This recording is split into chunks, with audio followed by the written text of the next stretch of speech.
Hello, my name is Daniel McKinley, and I wanted to show you a quick overview of the 18 games that are included in the Emergency Game Night Kit. This is a small packet of cards from the Game Crafter, and included is 18 cards, each with their own full game and instructions. I'm not going to go over the full instructions here, but I did want to give you a quick overview on how the games generally work, so you have a better idea. So I already set up one right here. This is called Arctic Antics, and the pawns that are included with this are the top and the bottom of the card, and they are able to cut out. And the instructions are on the front and the back of the card.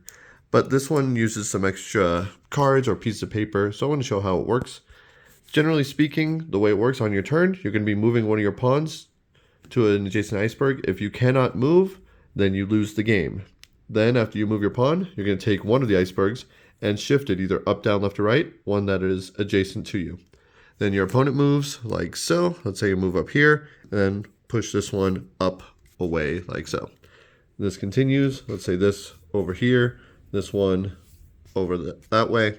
Then here, this player moves this down and therefore blocks in their opponent quite a bit. And then this continues moving until stacking until one player cannot move. That's how you play Arctic Antics. The next game, some of them do require components that I wanted to show. Like this one, for example, this is called Under the Bus. You fold the card. This is the scoring zone. You're going to be flicking coins. The bigger the coin, one player's heads, one player's tails. You flick the coin underneath the bus. The smaller the coin, the more points it's worth. Quarters are worth 1, nickels are 2, pennies are 3, dimes are 4. Anything that is completely under the card will be worth twice its value at the end of the game. But of course, part of the game, one player's heads, one's tails. Part of the game is flicking it in a way where it knocks your opponents out. So that's Under the Bus. Then we have this game, which is called Poisoner's Dilemma. This is made up of one card, but you cut the card in half. This is kind of like Prisoner's Dilemma. On each turn, players will take a number of turns where they discuss which option they're going to choose, 1, 2, 3, 4, 5, or 6. It's the same options for each player. Then you secretly choose one, you reveal which one your thumb is on, and that will get some tokens either stolen, you'll score some points, or you'll either split them evenly, add more to the pot, and manipulate the board in different ways to outwit your opponent. Cliffhanger, this is another dexterity game. You're going to start by folding the card like this, and on a player's turn, you're going to hang it on an item or something that is on an agreed upon surface, like a shelf or a table, and you continue to raise it up and up as you're building this higher and higher. This goes until one player either cannot or drops the card, in which case the player who dropped the card or could not put it on a higher spot will receive 0 points. The player who took the turn before them will get 1 point, and 2 points to the next player, so on and so forth. Then, after a certain number of rounds, the player with the most points wins. That's Cliff the Hanger. Now we have Spin Doctor. Spin Doctor is a press your luck game. There are two sides. There's the safe side, which has either 1 point, 1 point, 2 points, or a cancel. Then we have this side, which has 2, 3, or 2 cancels. On a player's turn, you choose either side, and you can change sides each time. Let's say I spin this. The number that's facing us, which in this case is 2, that's how many points I score right now, unless I want to keep going. So let's start with 2. I'll spin this again. 2 more points is facing me. I'll spin it again. Oh, and then unfortunately the exit is facing me. If that happens, then I lose my points that I've gained for just this turn. Keep track of points. If you choose to stop, then you score those. Keep track of the points on a piece of paper. First to 15 will end the game. Then the player with everyone else gets one more chance to try and beat their score. So a quick little press your luck game, super fun. This game is Rapid Reads. The way this works, you'll need a single 6-sided die, and one player starts by naming a word. Let's say apple. Then you roll the die, and you have to find out, based on the die roll, the next player has to say a word based on the previous word said. So apple, the opposite, orange. Okay. Then now orange is the new word. Next player gets a die, rolls the number. All right, same category as orange. Let's say banana. All right, let's roll it again. Next player 5. What's the opposite of a banana? I don't know. And therefore, they would be eliminated. Last person standing wins. We also have a rhyming word, same number of syllables, starting with the ending letter of the previous word or starting with the same. If you wait for longer than 12 seconds, then you are eliminated. And the rules are pretty loose on this. So opposite of banana, I don't know, telephone. That'll work. Now we have trader or traitor. This is a stock market style game. We have a few different stocks and a round marker. You're going to need some tokens for this, but mostly it's pretty simple. And you're going to need a 6-sided die as well. So over 8 rounds, you're going to be buying and selling these different goods. You have water, energy, and plants. And the way you set up the round is pretty simple. You roll the die for each of these categories. This will be for water. And you move it towards the target line, that number of spaces. So start on 5, so we'll go 1, 2, 3, 4, 5. It is now at 10. This one will go 1, 2, 3, 4. I apologize, I don't have that in view. I'm trying to do this with one hand. And we have 6, so this would jump up to 9. So if it is above the target line, that's how many of that resource are available. So we have 9 resources here, 9 resources here, and 10 of the water. Then on the count of 3, everyone holds up 1, 2, or 3 fingers, depending on which category they want to go for. So if they want to go for water, they choose 1, 2 for energy, 3 for plants, and that's how much are going to be divvied. So let's say one player goes for water and nobody else does, then they're going to get all 10 water. They're going to keep track on a piece of paper how many they have. If 2 players go for energy, then they're going to split that as evenly as possible. So they'll each get 4 energy. And if nobody goes for plants, well, then nothing happens. If it is below the target line, however, that's how much each of those are worth if you sell them. So again, this is going to be moving around. You're either going to be gaining resources and splitting it with your opponents, or you're going to be selling it. Right now, if plants were worth 5, then that might be worth selling. But again, if somebody else is in on that, then you're going to be splitting it as evenly as possible and selling all of your plants or water or energy for that amount. After 8 rounds, the player with the most money wins. That's trader or trader. This game is elevator pitch. This game is designed to be played in an elevator, and the goal is for all players in the elevator from the top floor to the bottom floor or vice versa to hold this card. When you start, you hand this card to somebody, they hold it, and immediately where their thumb is, this one says someone new to this game, that's who you have to pass it to. So you're going to hand it to another player, and they're going to hold on to it. Let's see which one my thumb is under. Wearing open-toed shoes, if they have that, or the quietest person, or looks the most like you, or wearing 4 or more colors, and you continue passing it. If one player picks something, like the largest shoe size, and they are the person who would have the card, the game ends, and unfortunately you did not win together.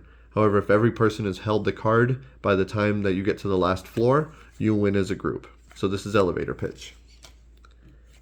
Now we have Dice Pile. Dice Pile is a 2-player battle for area control game. You're going to need 2 dice and some tokens to represent your area. You're trying to have the largest single group of orthogonally adjacent pieces. So this would be a group of 2, this would be a group of 3, and so on and so forth. What you're going to do, on your turn, you're going to roll the dice, and you're going to find a combination somewhere on the board that make up this shape. So 1 and 3. So I can do it either diagonally or orthogonally like this. So there's a 1 and a 3 right here. Or I might be able to do the 1 and the 3 here. But that won't be a part of a group later on unless I can connect it later. We go back and forth until all the spaces are taken, or a player cannot take places or take a single location, and then the player who has the largest group wins. I do also want to point out that a 6, there are no 6s on the board, that counts as a number of your choice. And if you happen to roll doubles of the same number, like so, you can put out a single cube on that number as well. And that is Dice Pile. The next one here is Let That Sink In. This is a versus trivia game of strange knowledge. So prior to the game, every person should find 3 surprising facts. Then what's going to happen is one player will read one of their facts to another player. Like, for example, a spoonful of dark matter, it weighs more than all of the planets in the solar system combined. All players will then hold anywhere from 1 to 5 fingers up underneath the table. And then the player who is the sink, the person who read the fact, will choose a range of points that they are trying to score for. The smaller the range, the more points it's potentially worth. So if I chose this, then everybody reveals, and everybody who chose 4 out of 5 for interesting, I will get 3 points for. But I might want to make it a little less risky. Maybe I'll do 3 to 4, and I'll score 2 points for anybody who chooses either a 3 or 4. And then finally, the range of 1 to 3, that's a lot safer. If I just think they generally think it's interesting. After each player's read their 3 facts and been the sink 3 times, most points wins. Now we have Bookworm. Bookworm is a game where you're trying to get points based on a book that everyone brings to the table. So I brought a book here, and on a player's turn, when they are the worm player, they are the ones who choose which category they're going to score. So you bring it out, you read the first full sentence out to the other players, and then you stick this in like a bookmark. This is to get some information on the following sentence. So here's this side. If I have this sticking out of the book, that means that all other players will bid the number. Whoever gets the highest number without going over the number of words that are in the next sentence will win the points. This side is the next punctuation mark, starting from that. Will it be a question mark, an exclamation mark, comma, or period? Again, we see who gets the most points for that, or who gets the points for that. And then finally, we have word types. In the next sentence, is it going to have more nouns, adjectives, verbs, or other? Or the most vowels that are in the next sentence as well. So players bid. Whoever gets the bid gets the points. Certain number of points wins. That is Bookworm. Now we have Hush Hour. In this game, this is just a card. What you're going to be doing is you're going to be timing silently or through only sound. What I mean by that is, let's say, I'll use my book as an example. All players are trying to get points, and the way you get points is by slapping the card and placing your hand on it without the timer running out. You're going to get 1 point for your hand and every hand that's below yours. So for example, let's say the timer is riffling a book page. So as the timer person, I might be riffling the pages silently like so. And when I think that if I'm a player, I think the book is about to be done, I'm going to put my hand on it, and any players might do that. However, if anybody puts their hand down after the timer or hasn't placed their hand down at all, they're going to get negative points for not completing it. So again, you want to get as close to the timer being done before the time runs out, but not before everybody else. All right, the next one we have here, all together now. This is a simultaneous party kind of activity. Every player, you're working together. You're trying to basically kind of play telephone in a way. You're going to flip this card, see which direction you're going to be passing your word. Everyone comes up with a word, and then at the same time, on a count of 3, 1, 2, 3, everyone's going to say their word to the player on their left at the exact same time. And this will be out loud, so you'll hear a lot of different words all at the same time. It happens, but that's fine. Then the word that you hear from the player on your right, you'll have to try and remember that, because that's the word you're going to pass to the next player. And you're going to do this for the number of rounds equal to the number of players, where hopefully at the end of the round, if everyone says their word to the player who came up with it, you will win as a group. So that's all together now. Then we have Spintastic Linguistics. This game, you are trying to vie for points. The quicker you get a word with the number of letters of your category, the more points you're going to receive. So first you got to figure out the category. You're going to spin the card. The one that's facing you, in this case adjective, is facing me. I'm going to have to come up with an adjective. Then once everyone knows their category, because you do this at the same time, you're going to spin this, and I have to come up with an adjective with 6 letters. I'm failing to do that right now. Maybe colors, I don't know. The first person to name one will put their finger on 4, then 3, then 2, then 1. And anybody who fails to do that will not receive any points. You keep track of your points. Most points wins. Now, we have Coin Clash Dueling Denominations. This one you'll need some coins. This is a 2-player game of area control. On your turn, you're going to have a certain number of coins that you have that are all the same denomination. So I might play with 10 pennies. I'm going to use these as an example right now, and I'll play with dimes for the other player. What you're going to be doing is you're going to place a card or something in between here that will block out which place you're assigning your coins. You're going to assign all 10 of your coins to different spots. You can assign more than one coin to a spot, or you can actually completely avoid assigning any coins to any of them at once. Once all coins are assigned, you reveal and you go through a series of 5 battles. Each battle is fairly simple. You're going to flip all of the coins that are in your area. So let's say this, I have a tails. If my opponent had this and 2 heads, then they are going to be taking control of this area. Heads are worth 2 influence, tails are worth 1. So now they control this area, and they're going to get 2 points at the end of this round. If you have one spot that's unopposed, like this, then immediately you take it over, and that'll be worth your points after that.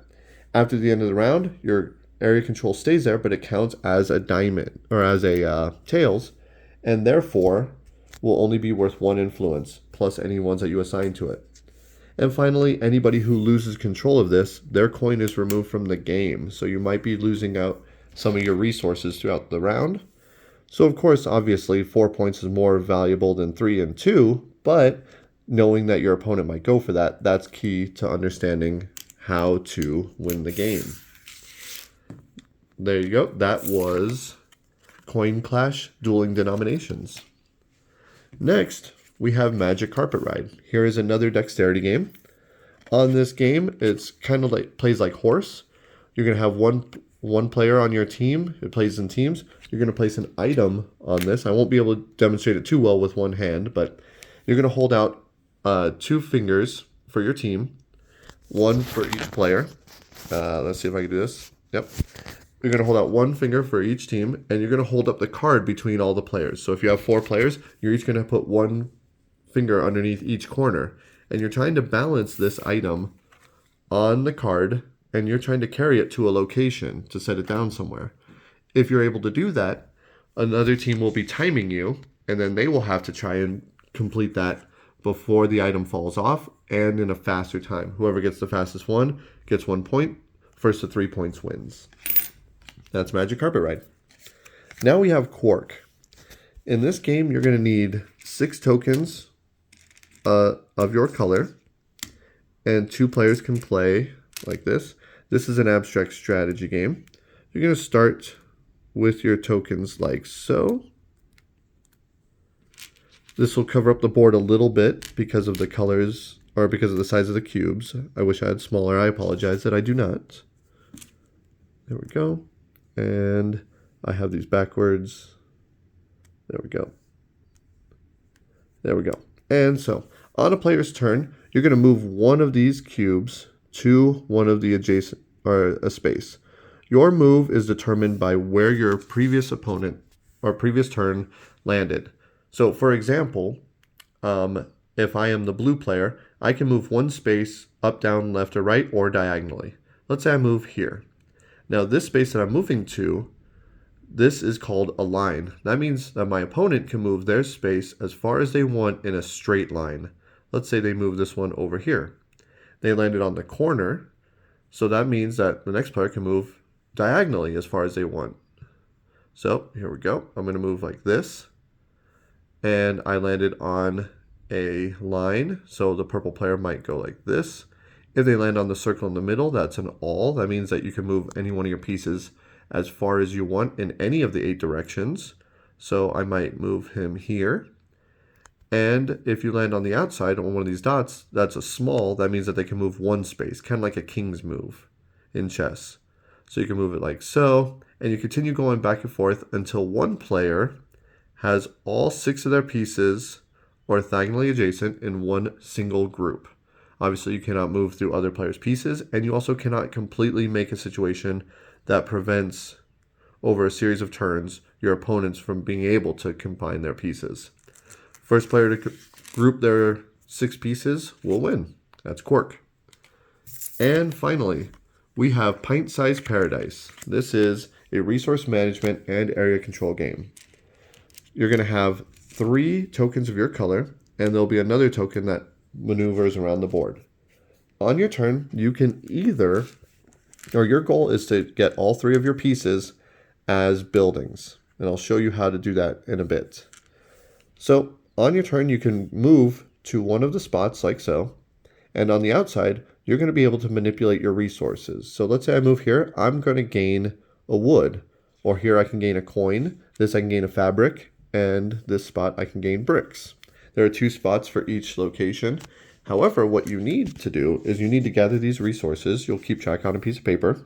Let's say I was able to get 2 wood and 2 fabric. Well, I can go here, and then I can now trade those 2 to put this as a building. Now, other players cannot go to this spot without benefiting me as well.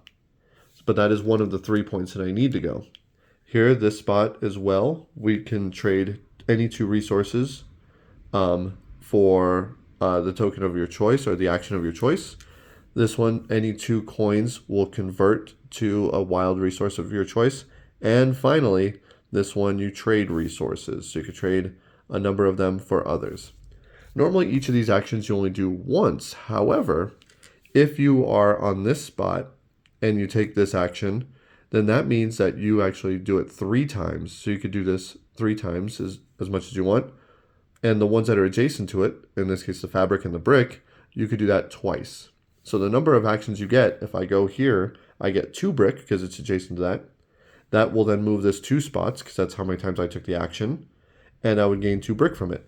The next player, if they chose this, they would get 3 coins and would move this cube 3 times, making the brick more valuable. So the action can vary and multiply depending on how the players are playing and gaining control of the different regions. And that is Pocket-Sized Paradise. And with that being said, that is all 18 games on the Emergency Game Night Kit. There's a whole different slew of different lengths of strategy, different types of games. We have abstract strategy, 2-player, bluffing, chance games, press your luck, word games. There should be enough in this pack that anybody can find pretty much a game that they enjoy. And this is designed where you can keep it with you at all times. Inside the box has instructions and descriptions of the different games. And that, for the most part, is the thing. If you have any questions, please comment down below, and I'll be happy to answer them. Thank you so much.